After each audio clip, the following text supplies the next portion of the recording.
En campagne à Pandim, dans le secteur de Kanchungo, pour l'élection présidentielle du 23 novembre, le candidat du Front de Libération Nationale de Guinée, Dr Honorio Augusto Lopez, a présenté son programme aux habitants, plaçant la santé, l'éducation et l'agriculture au centre de son action. Il a appelé à une gouvernance inclusive fondée sur le dialogue et la solidarité.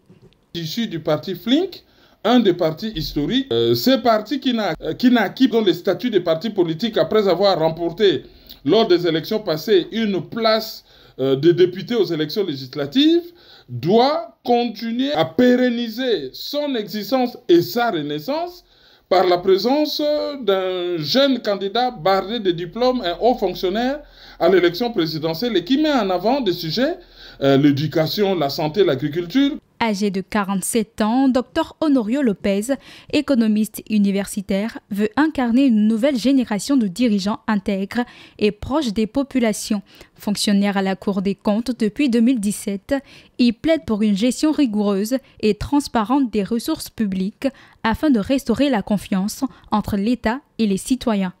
La présence de ce jeune candidat bardé de diplômes, un haut fonctionnaire qui met en avant des sujets qui constituent justement l'échec